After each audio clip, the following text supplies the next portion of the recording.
Did you guys ever imagine you guys would have this business together? Was this always the vision? No, a business was a vision, yeah. Yeah, it started off with you, and now you're kind of taking the reins there. Right. Authenticity is huge for us, right? And so Yeah. at that time, things were just so negative. I remember at the end of every school year, a mass load of families just leave to move to like different parts of the valley. And it was always hard to see like all these good families leaving and realizing, hey, this is our home. This is where we want to establish ourselves. We really want to be a light to this community. Assume the best and of your spouse. Even though he's coming home and he's, doesn't have space for me or whatnot, assume the best and then ask him. Or the husband's like, even though I'm coming home and I expected That's something good. different, I'm going to assume the best. I think guys, especially who are very driven, we use the word why a lot. Why is this not done? Why is this happening? And when we use why, that actually degrades that person. This is the Unleash Your Purpose podcast. All right, welcome back to Unleash Your Purpose podcast with your host, Ryan Centers. I have a special edition of today's podcast with a couple of business owners that I look up to so significantly, and they make the best ice cream in the entire country, no doubt. I have Nindi and Carissa here, owners of Scooptacular. Welcome, guys. Thank you, Ryan. Thanks for having us. I am. I've been a huge fan of you guys. We've been friends for a number of years. Yep. And while I had at Sky Zone, you guys would always make all of our ice cream cakes. Yep. And those things were the most popular things, not just by all kids in the community, but my kids in particular. Nice. And your admission into even coming into this house was buckets of ice cream. Is that true? Yeah, That we is brought some true. today too. So. I know. So you guys have 3 kids together and been married how long? 20 years next month. Did you guys ever imagine you guys would have this business together? Was this always the vision? No. No, a business was a vision, yeah. Okay. Not for me, but I think more so for you. Yeah, it started off with you, and now you're kind of taking the reins there. Right, yeah. Yeah. So how did you guys come up with this concept, and how did you guys get started? Yeah. I'll start. So, I worked in the airlines and I've always wanted my own business. Yeah. And so we've kind of played around a little bit. When we first moved to Levine, we had a candy vending business. Okay. And then candy vending machines. Oh, the nice. little 25-cent machines. Yep. So we did a bunch of those. All over the valley. We'd drive around with the little baby and fill up Really? the machines, yeah. So that was a lot of fun. And then we decided to do dog waste pickup. Oh. So we started a company called Nincompoop Pest Waste Removal. I did not know this. Yeah. We wrapped our entire vehicle. So I had a huge dog. It was an orange. It was Paw prints, yeah. That was our thing. It was great. We did it Wait, right. you picked up dog poop? Yeah. Yes. You went around to people's yards? Yes. Yeah. I have 5 dogs right now. Yeah, we'll never do No, that again. no. No, we're not in that. But we did that for probably a year and a half, right before the economy took a turn. And it was actually building momentum. I remember Carissa was pregnant. You're about 7 months pregnant. And we're in someone's backyard. And they're like, are you okay? Yeah. Picking up dog poop. But It's like 120 degrees. yeah. Seriously. Mindy, you're in the car. You're making your pregnant wife pick up the poop. Yeah, No. yeah. Right. And then I got furloughed from the airlines. That's where my heart was at. And I always knew I needed a backup plan. So these 2 little companies were kind of fun, but it's like, we got to do something different here. Yeah. And so Carissa used to work at Starbucks, and right next to it was another ice cream store, a national brand that went out of business. Okay. And I was like, let's just call that number and see what they have to say. It's an ice cream shop. And it was like December. I think that morning, what were you saying? Yeah, I think sometime that week we'd been praying about what to do with the furlough and what to do, or with the potential furlough, yeah. It's like, what do we So do you now? have how many at this point? 3 kids or 2? At this point we just had one. Oh, 1. Okay. Yeah. Okay. Without Yeah, another you're- one in your belly. Yeah, I was pregnant, yeah. Yeah. So then you're furloughed. You're without a job. Yeah. The economy's starting to tank, Right. right? And this part of the valley was definitely hit pretty hard with the Yes. recession. Yes. They had a bunch of houses they built during this '08 time, and then there was a ton of foreclosures. Yeah, it was really tough. And looking back at it, I'm like, what were we thinking? Obviously, we weren't thinking because it was a total God thing. Yeah. But we literally called the landlord up. I think it was like December 15th-ish. And Carissa saw the place first. I forget where I was, but I couldn't meet her. And so she looked at it, she sent me pictures. I'm like, hey, this looks pretty good. It's still got the bones of an ice cream shop. Mm-hmm. We have 1 kid on the way. There's nothing family friendly here. Yeah. And our vision was really to just be a beacon of hope to the community. So what can we do to provide vision to this community, to be a light, Yeah. just shining Christ's love there? And we're like, well, let's give it a shot. And it was just amazing. We started the process of the leasing at the end of December, signed our lease in February, I got my master's degree at the end of March. Aaliyah was born April 4th, and we opened our doors May 4th. Wow. So a complete whirlwind of... That is a 5 months of a lot of change. Yeah, and we were what? How many years were we at that point in marriage? Yeah, not very many. Yeah. And so it was just crazy. And so you opened up the doors in May. Yep, May 4th is when we opened our doors. You branded the whole place yourself, right? Did you know how to make ice cream? No. Was that a YouTube special, or what did you do? Yes, we knew nothing. We knew nothing about ice cream. Never worked in an ice cream store in my life. The first time I made waffle cones was like a week before we opened, and it was like waffle tacos because we couldn't get them to roll. They're falling apart. Now I see your TikTok and your Scoopies. They're awesome. They know how to make some good waffle, and it's homemade. Yes, so good. Yeah, the first time I was making ice cream, I remember Carissa was nursing, or she had Ava in the back. And I remember I was pouring, we were doing Cookie Monster. I remember pouring it in the machine, and I messed up one of the valves. And as I poured 2.5 gallons of milk into the machine, 2.5 gallons of milk came on the floor. So here's this brand new store, blew all over the place. It was a mess. Yeah. Yes. But so we found an internet Yahoo group at the time of like independent mom and pop shops. Yeah. It's dating us. Yahoo groups. Yahoo. Is that even a thing around? Is that even anymore? I don't think so. But it was crazy because we talked to 3 manufacturers originally. Like, hey, can we bring your product in? Yeah. And then we found this Yahoo group, and there's a guy on there. He had a shop in Kansas City. He's like, hey, you should really make your own ice cream. It's actually not that hard. And so we took a 3-day crash course in St. Louis on how to make ice cream. Okay. And this guy, he turns out he's a believer as well, invited us to his shop in Kansas City and was a complete open book. So our Cookie Monster, oatmeal cookie, red velvet were actually his recipes. Okay. Like we just got, gave them to us, like, go for it, use it. This is a good little template for you. Awesome guy. And but it was crazy. We told those manufacturers that, hey, we're thinking we're gonna make our own ice cream, and they're like, oh no, don't do that. It's super complicated. It's scientific. You can't do it.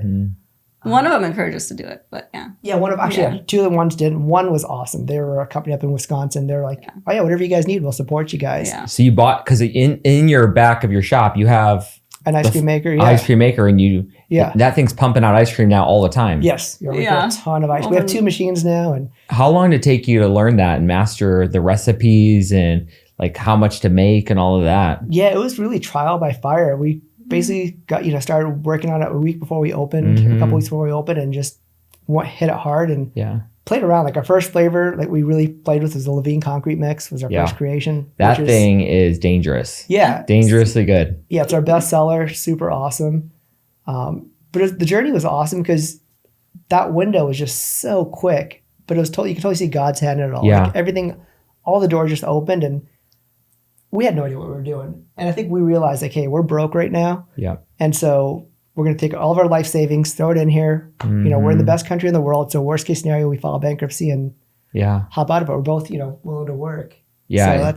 So what it sounds like, you were willing to take a risk. Yep. Yeah. And you saw an opportunity there. Yep. And you kind of resourced, you were kind of looking, and one of the beautiful things, and the similar thing I did, is you don't know what you don't know. Yeah. But you were able to go find a mentor or someone that was willing to come alongside you, and someone that had that same heart and vision and kind of help set you up for that. Yeah. And it's wild because I look back at it now. It's like, knowing what I know now, like the economy had just tanked, massive foreclosures, people are leaving town, a national change has failed. Why would I do that? There's no wisdom. Like this is the dumbest thing to ever think of. And here we are 14 years later. May 4th will be 14 years. Wow. And the things that you have done, what people need to know is, one, you developed a brand, which is already very, very difficult to do.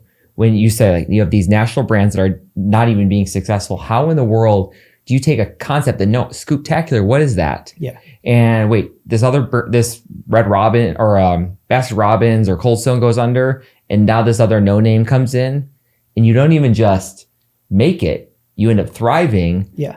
You go to these, now you're distributing all over the state. Yep. And opening up multiple locations. What do you credit to being able to do that 14 years later? What do you think are some of the things that contributed to that success? One thing that comes to my mind is the support that we had. Okay. I mean, if you have someone standing behind you, you feel like you can conquer the world. That's right. And we had that. We had a church at the time that was just all in for us. And it was it wasn't big, but it was big enough, and they all lived in Levine, and they were just ready to show up every day. Well, what was awkward too is the pastor would preach from the pulpit like Scooptacular. I'm like, he was promoting us. We felt bad. No, it's not serving this. And then you're back and you're giving the communion trays, giving out coupons. Yes. Right. I didn't feel that bad. We'll take it.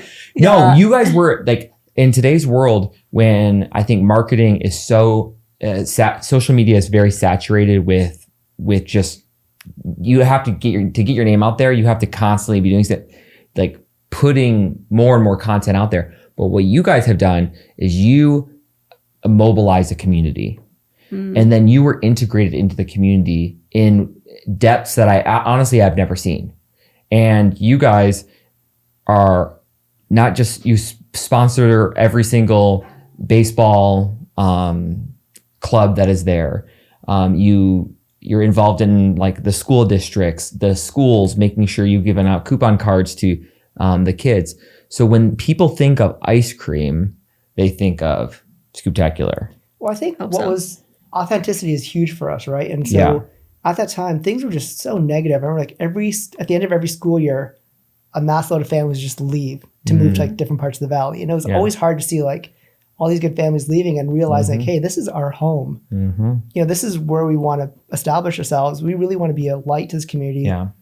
We're vested because we live right here. So it's like, what can we do to make it better? So it was like, we were part of every single school. We were part of, like you said, every single club. And it was just like, how can we make this place better for everybody else? How can we bring a smile to people, especially when people are just struggling, just the lack of hope. Yeah. You know, and so really just wanted to love on others and love on our crew. Yeah, I think someone gave us the advice of ridiculous free.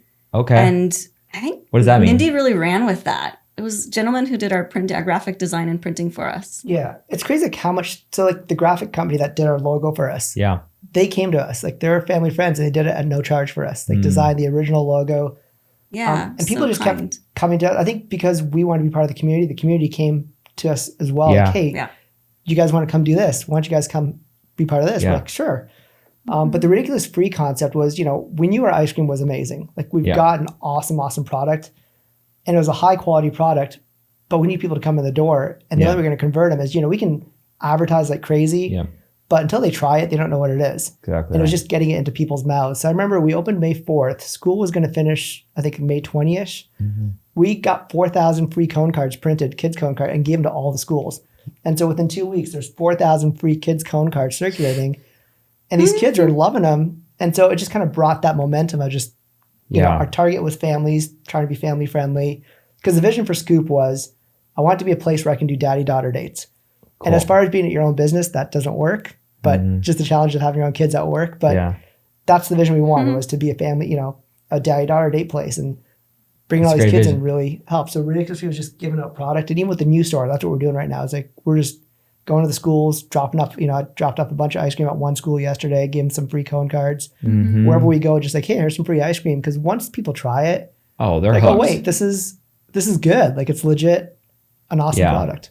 Yeah, your product stands on its own, but it's like getting people in to be able to, try it out. Yeah. And so when you guys are talking about, you want to be a beacon of hope for the community, one of the things that I've noticed about you guys that you do, you're pretty intentional. Like one is that for you got your faith is really important. So you have like Christian music playing. Your staff are engaged, and like you love your staff. Yes. Like every time I talk to you, Carissa, you're always talking about your staff. Do you notice that? They're great. They're your kids. I can't help it. Yeah, they're really good. And that's like that's your heart, right? Yeah. And that, do you think that contributes to some of your guys' success? I think so. I think people want to belong, and I think we want our employees to be like our Scoop family. Yeah. And we have from day one, and we've encouraged the leadership to guide that. And I think because of that, when you care about someone, they want to do well. And, and I think as far as customers go, we want to serve the customer well as well. So by teaching the staff to be kind to the customer and open the door and do things for them, treat them better than they could be treated elsewhere. That's so good. Yeah. What do you guys feel like as you think back to now 14 years, right? Yeah. What were some of the biggest failures? Maybe failure is a harsh word. Failure is a great word. Or like do-overs. and say, hey, I wish I could have done that different. I think we talked about it this morning in the car. Yeah. Oh, really? One thing is like with the new store, we both are like, we're going to protect our family at all costs. Yeah. And so when we opened a little faster than we expected. Okay. Just because some challenges we weren't sure of. And so we got the green light and we weren't fully staffed. Mm-hmm. And I was like, well, you know what? We don't have staff for Monday, Tuesday, or Wednesday, so we're not going to open those days. Mm-hmm. And 14 years ago, Nindi would be like, heck no. Mm-hmm. I will be there 24/7. And so and that hurt. it definitely had a challenge on the family. There's also seasons, right? It's important to be engaged in your business. But when we first opened Scoop 14 years ago, I was just like on bulldozer mode. Like, well, we didn't have any money. Yeah. He was a pilot making like 18 grand a year Yeah. as a pilot. It was awful. Oh gosh. Yeah. And you're raising kids, and when you first start off, you just have to go all in. And you have to go all in. But I think maybe it's a little bit too forceful. Too forceful of like, I don't care what you're feeling. Just suck it up. Like Carissa was 30 days after having Aaliyah, and we're on the floor. She's making ice cream, and she's going Aaliyah's strapped in a little baby carrier doing the cash register. Yeah, we actually had a night when we first opened. We were closed on Mondays, and I think our second weekend we had Ava in the packing place sitting in the middle of the store, fast asleep. We were holding Aaliyah. We're trying to organize something, and like a group of 6 or 7 people come up to our door. They're like, "Hey, can we get ice cream?" We're like, okay, sure. You know, we're not going to turn a customer away. We opened our door, and it was the craziest thing because it was members from the local community council. And I remember one of them offered to hold our baby. So here's these strangers, and I remember Chris was handing over our baby. So I could scoop. And people just kept coming in, but we had this line formed around a pack and play, and our baby just being handed down. Yeah. And it was like the weirdest thing. But I think so as far as failures go, just I think marriage-wise, that was challenging for sure, right? Absolutely. Yeah. You probably is the challenge working together while being married together and being partners. Yes. Sure. While trying to figure out how to raise kids, right? It's all new to us. And sure. that's a challenge. Yes, a new business, new family. But I think it's hard because when you have employees, when an employee makes a mistake, you're like, hey, Ryan, why'd you do that? Yeah. Once your spouse is like, seriously? Yeah. Like, how'd you do that? And you got to catch yourself. Like, it's so easy to put your wife in the employee box. But you treat them worse than your employees. Like with the employees, like, hey, what happened? Or your spouse, like, really? Why'd you do that? And it's, I think maybe some of the cut downs and. Yeah, we've definitely worked through that. Yeah. I think we're still working through that. Still working through some of that. Yeah. Patterns, right? Patterns we have patterns the past that we do. Yeah. Because you guys have, I know, like grown tremendously. Yeah. And because you're analytical, numbers driven. Yes. Carissa, you're very people oriented and love the people. Yeah. Slow, sensitive. Yes. in a great way. And and you're like the kind of the thermostat for the business. Yeah. And thermostats, maybe it takes a while to heat up and you think it needs to be done faster. Yes. So you're hitting the thermostat. Like, why is this working like it should? Like, knock. And you're like banging on. Yeah. Yeah. I think with Carissa too, your strength fighters, belief and empathy are her 2 strongest. Yeah. Empathy and belief are my 2 bottom. Okay. Like out of 50 or however many there are. Yeah, exactly. So you picture that trying to work together. I'm like, just go, do like you said, So by what I'm hearing you guys say is that as a married couple, one of the biggest things that you're learning is one, self-awareness. Yeah. For sure. Self about who you are. Okay. And because we always think we're the greatest most times. Yeah. Most times we think we have the greatest strengths. Yep. And why don't you think like me? Yes. Of course the numbers work Amen, like this, right? Yes. Yeah. But in reality, I agree. Yeah. In reality, like if it was just a bunch of Nindis and Ryans, this would be a nightmare of a place to be. Where's Sarah? I need Sarah. I need Sarah in here on my side. I know. But you guys are learning to not just be self-aware of your own strengths, but also each other's. Yes. Yeah. And kind of embracing each other's. Hey, fellow purpose-driven leaders. If you're loving what you're hearing, we need your help to keep spreading inspiration so others can unleash their purpose too. If you're finding value in our discussions about purpose, entrepreneurship, faith, and family, here's how you can support us. First off, hit that subscribe button right now to make sure you never miss an episode. By subscribing, You'll get notified every time we release a new podcast packed with wisdom and encouragement. Next, take a moment to share this episode with your friends, family, and followers. Whether it's a text message, a post, or a shout out, your recommendation helps us reach more people who are seeking inspiration on their journey. And finally, if you've been enjoying our podcast, we'd be incredibly grateful if you could leave us a review on your favorite podcast platform. Your reviews not only motivate us to keep creating great content, but they also help others discover our show and join our purpose-driven community. So let's keep the momentum going. Subscribe, share, and review the Unleash Your Purpose podcast today, and together, let's make a positive impact on the world, one listener at a time. Now let's dive back into today's episode. Yeah, it's awesome now. Like, I love watching Carissa because we've definitely done a strategic shift in the company. Like, we're definitely co-CEOs would be the right word, or co-leaders. That's great. But recognizing where each other's What a change, man. Yeah. Because you were CEO. Yeah. And then everyone else is down here. Yeah. Oh, can we say hello, Nindi, way up there? Not healthy. Not healthy. But it's awesome to watch Carissa. Like, she does weekly meetings with the team, with the management team, and like prayer requests with them. And the patience she has, the empathy just to listen. Like, I struggle with that. And to watch her just sit there and just watching her thrive. Different strengths. Yeah. Well, and I bet you that I would argue that your type of leadership style is what is needed for today's workforce. Absolutely. Perhaps generational. There's generational. I think there has been a significant shift in probably the last decade where people coming into the workforce have not developed their level of stress that they can handle is much lower than before. They have a lot more social anxiety at times, struggle with some of the social skills, and they bring their whole selves to work. It used to just be, hey, I'm going to go to work. But now it's like I'm bringing myself and my problems, and I want you to be mom, boss, therapist, coach. But I don't know what I need exactly, but I expect you to be all those roles. So you being sensitive to that and know how to step in the gap for them and treating them as human is probably a really powerful thing. And I bet your longevity of employees, your tenure is much higher than if you weren't engaging like that. Yeah. That's interesting. Yeah. And it makes complete sense. Like, I totally see Chris's gifting in that area because I come in there, I'm very mission mode. Like, just here's what you did wrong. Here's what needs to be done. Just do. Yeah. And I love that too. You run over the field because I'm like, I don't care. I do. Like, our employees are awesome. They're great. We really do love them.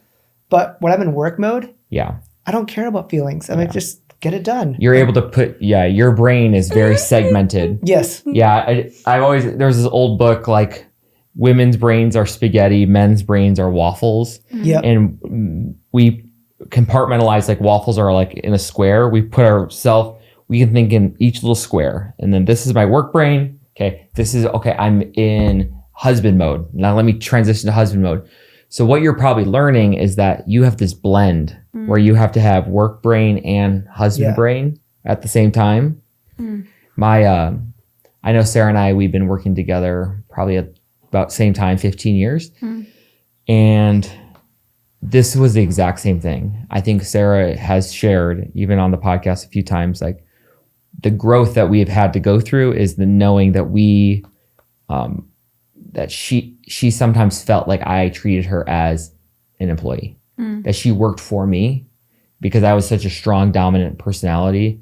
And then it bled into our home life, into our relationships. And she felt like she was less than, when no, she is my spouse and my partner. And in my levels of priorities of my life, she gets to be first and I'm second. And how do you keep that engaged and at work is just as important. Yeah. Absolutely. How does that make you feel when he says that? Oh, yeah, absolutely. And like, what you say is 100% our life. Like, Chris has always been my employee. Yeah. And then when you come home, it's like, why isn't that clean? Why isn't this all done? It's like very task and definitely very condescending in a sense. Yeah. And I imagine your heart is never to be condescending. Not at all. No. No. Your heart is like, but you're thinking in the analytical brain. Yeah. But the words that you use, I think guys especially who are very driven, we use the word why a lot. Yeah. Yes. So why is this not done? Why is this happening? And when we use why, that actually degrades that person. Yeah. It feels condescending. It feels like you are less than, when it actually is like, not coming from a posture of like humility. Yeah. When Absolutely. So how's that been going? Yeah. I mean, I think because you guys have some growth, right? We're still on that track, you know. I think to analyze that, you have to understand yourself. 100%. And so that, I mean, I feel like I'm still working on that, and we will be all our life, right? Working on who we are and and living in our true self. So. But you guys, I bet you, and I know this is true for Sarah and I, we have seen so much more growth in ourselves when we understand ourselves, and then we were able to kind of extrovert that to each other and understand each other's strengths, like you were saying. Yeah. Understand, hey, when you say why, it actually makes me feel this way. Yeah. Yeah. And recognizing that and having the courage to say it or acknowledge that. Yeah. Yes. I think Chris is big about using those words. Like when you say this, it's cutting. Yeah. Yeah. And as far as like how to fight fairly, how to talk fairly. I was coming home from a workout like 2 mornings ago, and I get home from the gym like at 6 a.m. So I'm like ready to go for the day, like get in the shower, try to get to work and things like that. And as my man brain is going on, I'm thinking about the work and some problems at work. And Sarah says, "Hey, I got something really important to tell you." I'm like, "Huh? What?" Because my brain is not in that box. Yeah. So I'm like, hurry up, get in the shower. And I think it's going to be something about work and shit. Hey, it's just about the schedule for today. It's really important.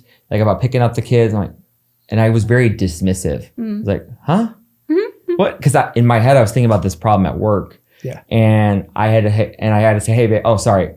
I go, do you mind helping me when you have to say, hey, can I talk?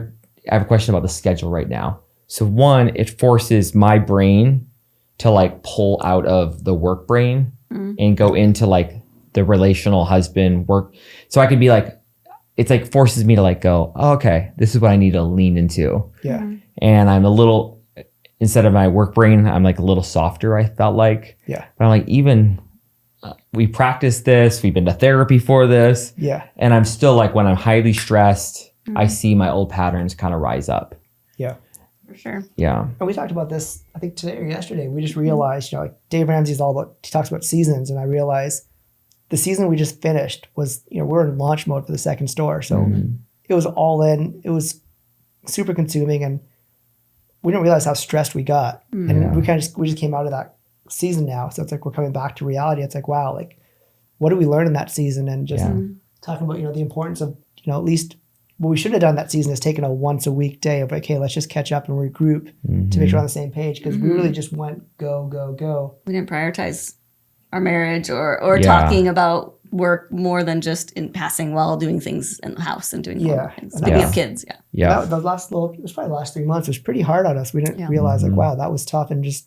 Was it harder going from the startup? I mean, probably hard to remember, but going 1 to 2, was that more challenging than like 1 store to 2 stores versus the initial startup of a business? I don't think so. But I don't think so. I think the challenging on this time is we learned some personal lessons. Like we had a lot of people visiting us. Yeah. While we're doing launch. Oh goodness. We didn't know when launch would be, so We didn't so you had people visiting your home and wanting to be connected. Yes. Well, they were respectful about it, but it's just occupies a part of your mental space when you have visitors, not in a good or a bad way. Yeah. And then being full-time parents with the kids with all their activities, and then you got the store launching, then I'm still working full-time with the flying job. Yeah. And so trying to balance that, it was like, okay, well, what can we give up? And for me, it's like, well, the marriage stuff we can just drop. And now in hindsight, it's like, wow, like how much better would this launch have been if we were really focusing on the marriage more so and really taking that once a week time. Now it's like, okay, every day we got to have that connection time. But even during that short season of like chaos, like we really needed to stop and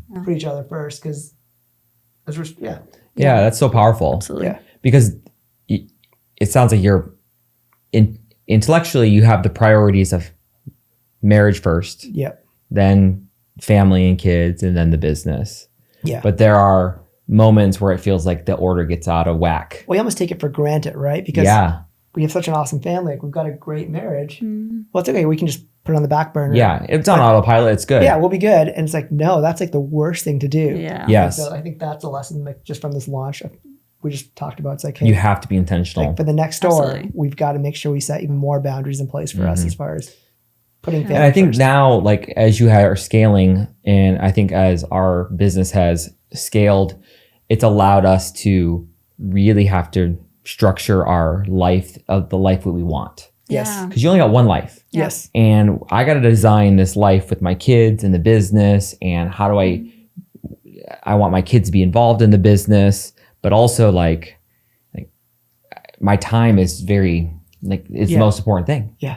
So I'm like, what do I want to be about? Well, I think of too, like, the parable of the talents, like God has given us this opportunity and these resources. So like, how do we maximize it for him, and how do we be obedient to what he wants us to do? Yes. So we've got to be intentional with our time. And yes. Yeah. That's really good. And it's definitely a journey and a challenge for there. Yeah. How, so you have your kids now work. So you have this family business and it's a family affair, which I love. Yes. Because I'm a big believer that, like, my vision for my family is so much about like a multi-generational family team. With what I mean by that is, like, I want my kids, I want to like train up my kids to be great, loving, honorable, young people who are independent. Let's build some stuff together. Let's start a business together. But for this next year, what I'm kind of thinking through is my freshmen may do some online school.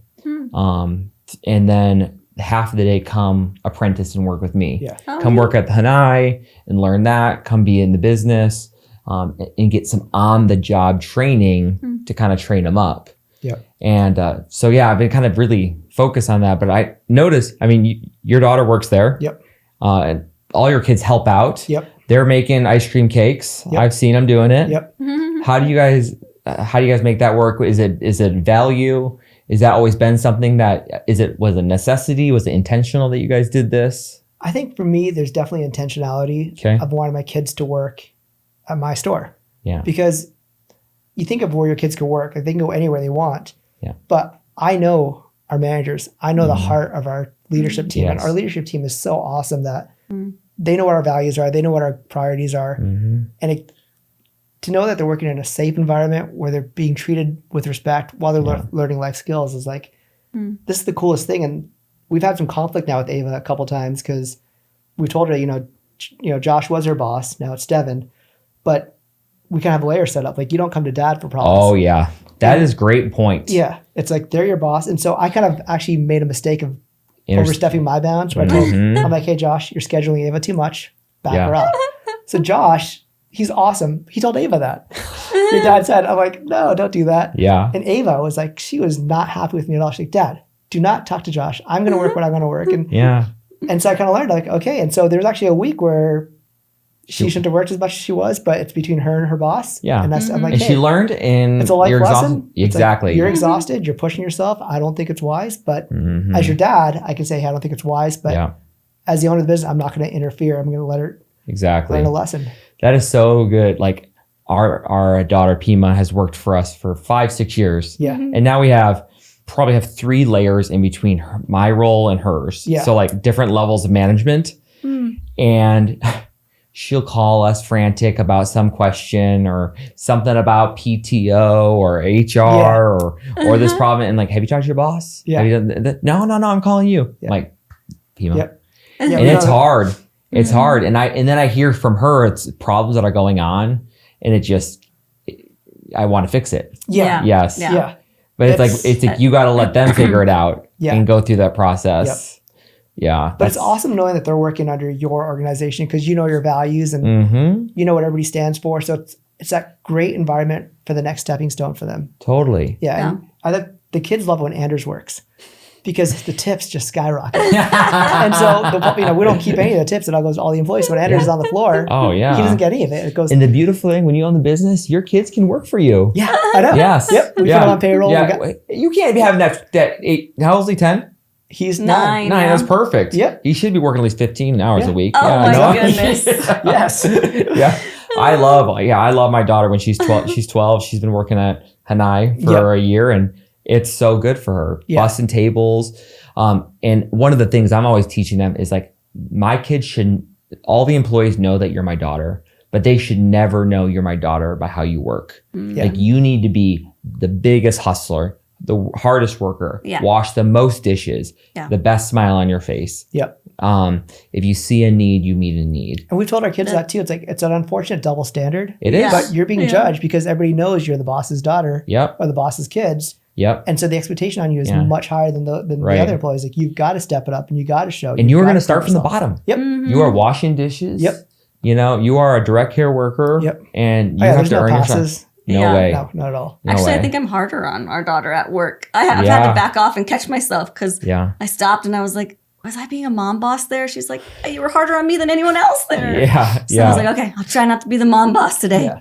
And there are some great intangible benefits of your kids being able to work for your organization because you can help them with 401ks and tax, and there's tax benefits there, and it helps them develop their skill set to be hardworking people. And I love numbers, and so it's just the 401k. Like, our kids don't know what we're doing, but totally, we did an IRA, and I'm like, okay, you're only 15, so that's, and we're maxing that baby out every year. 50 years, so you hit 65. That compound interest on that, like if it doubles every, like you're like, this. You have a calculator in your pocket right now. You're like, I'll tell you how much it is now. But you think of that potential. It's like, man, like these kids don't realize like what an amazing opportunity this is for them, and just that little bit is going to be so powerful. And just teach them teaching them about money. Like, this is how numbers work. And Ava got her haircut yesterday, and it was outrageous, but she paid for it. Yeah. Good. And it's like, well, she's working, so this is great that she can do this, because that is like you having her work with you. Got the teaching her financial literacy at this age is so critical. Yep. Sarah and I were just having a discussion. Our kids are now 10, 11, 12, 13, 14. But it's now for the older kids who are junior high and high school, it's time for them to have to so we got them these little cards called Green Light. It's a, I know you're talking about, and it has an app, and you can control how much they spend and everything. And it's their own debit card. That's great. And they can manage their money. So my thought behind it is, and I actually heard this from Pastor Ashley and a few other people from church, they give their kids a monthly budget and they deposit it in there. So everything that their normal haircuts, their chores that they do, and they deposit it in there, and then they're responsible for managing their money. So sometimes they don't spend wisely and they want to go do some Uber Eats or something like that. And they're out of money, and there's the consequence. Or we go to Red Robin. Hey, he's on his own tab. That's awesome. That is great. I never thought of that. You add up all the money, and because you're teaching them, you teach them how to tip. You teach them how to use a debit card. Yeah. How to budget your money. How we give first. Okay. All right. We have to tithe first before you do anything else. And they're like, what? Yeah. No, son. This is. Yeah, we just nothing we own is ours. It's all the Lord's. Well, just to teach them that open hand concept, because I was talking to Leah, I think, about this. Is like, we're talking about money and whose it is and how it all works. And so why do you do the tithe? And it's not this Old Testament, legalistic thing, but it's more of a heart thing. Like 10% is a great principle to start with, but that should be the starting point, not right. But to really teach them, that money is not theirs. So yes, and that this is what's going to take your kids to the next level and the legacy that you're building. Yeah. And those are kind of the intangible benefits of having a business and incorporating your family in that. Yeah. So I guess what's some of the, if you could look back at some people that are coming after you, they want to do this, say, hey, I want to, my spouse and I want to start our own business, small business. What advice would you give? I'd say find someone who's done something similar. Like you said, find a mentor. Yes. One quick story about that. We did that with a church that we were going to out in the West Valley. And we met with somebody who owned business, and he and his wife, sat for an hour with us and shared. And we just picked their brain because we were in a rough spot with the business and wondering if we should sell it or keep it and what to do. And we just asked for advice. And I only remember one thing they told us, but that's been with us for years. Wow. It's always assume the best. Yeah, that's what they said. They said, assume the best of your spouse. So the wife's like, even though he's coming home and he's, doesn't have space for me or whatnot, assume the best and then ask him. Or the husband's like, even though I'm coming home and I expected something different, I'm going to assume the best. Yeah. Always assume the best of your spouse. And most of the time that's the correct answer. Yeah. I'd say my number one advice is find a good therapist. We just, I think really grateful to you because I think you really pushed into the marriage counseling. Yeah. And it's been awesome for it. Even though we've been married for almost 20 years. Yeah. Having that outside perspective, just and usually it's why I suck show, you know? Oh, you typically is. Yeah, it's usually me. I'm the problem. I wasn't going to say no, I'm just kidding. I'm just kidding. We're all the problem. I actually had someone reach out to me recently about that, and I was like, a husband and wife couple. Yeah, they're opening up a doggy business. I was like, hey, get some good marriage counseling set up, because totally is. It pushes your marriage to the limits. It does. And you don't realize, you know, like having that support is so awesome, because it really helps propel you forward, and like being on the same page together, like having that person you can always count on is so awesome. But it's so easy to burn that person out. And totally is. Especially in the beginning where at Scoop, I was just like, because you just eat and breathe it. Yeah. You come home at night, this is what you talk about. And it becomes your life. Yeah. And when how do I'm you turn tired, that I'm off? like, you need to step up. Like, I just need you to go make ice cream. I need you to do this. Like, and it's like, I'm done, go. And you're just, yes, like, I'd say I'm a good marriage counselor, and good just marriage counseling, just the benefits of that are huge. And learn, because you learn how to communicate with each other, learn your own patterns, learn how to do some things differently, learn boundaries, Don't open a couple days a week. If the bottom line gets hurt and you can do it, that's okay. Because in this life, I got one marriage. You know what I mean? I got one spouse, and they deserve the best of me. And that's a great priority to have. So at the end of your life, the last thing I always like to ask is like, what do you guys want to be remembered for? Let me go first. I would say that Carissa lived her true self, was her true self, and that was all guided by the Holy Spirit. That's great. It's not easy. Not easy. I'd say being a great dad. I think that kind of encompasses, you know, just the legacy you want to leave your kids, just that journey you want them to follow, and that's definitely the big one for me. That's great. That's great. Well, you guys are like a total inspiration to me, honestly. I love watching your guys' journey. Not just, you have the best ice cream in the state. It's by far. And the country. Oh, you're national now, baby. Exactly. Oh, dude. And in stadiums. We're not going to say where, right? Yeah. I mean, I need your autograph after this. I need your autograph. But yeah, and you guys are a great picture of a family together, because I watched your kids and watched how you guys love your kids so well. And you have created a beautiful, beautiful business and family that has changed, honestly, has been a beacon of hope. Beacon of hope for the community, and a beacon of hope, honestly, for hundreds and thousands of people. So you guys should be really proud. Thank you. And I want to say too, like, we really just appreciate you. Like, I look at our lives, and like, I feel like our lives kind of are like sideways. We kind of intersect. We don't talk to each other for a while. We intersect. But every time that God's brought us together, it's like, man, like the words of wisdom you share with us, every time we're with you, there's always like a huge takeaway. But it's not just like, oh, that was cool what Ryan said. It's like, oh my goodness, like we're going to take that and apply that to our lives and actually make changes. And so I know you came in when we're having a tough time in our marriage, like when we started marriage counseling. I think you really kind of just told me to step it up, and just like those words are just so powerful. And we really just appreciate having you guys in our life, and just as we cross paths is just appreciate that. Awesome. So thank you. Well, thanks, man. Yeah. Well, we'll have you on again when you're opening your 10th store. Yes. Yes. And franchise it out, and maybe I can get one. That'd be awesome. Keep going. Well, until next week, may you unleash your purpose, secret profit in business, faith, and life. Thanks, guys. Thanks for joining us for the Unleash Your Purpose podcast. Be sure to like, subscribe, and leave a review. We'll see you next week.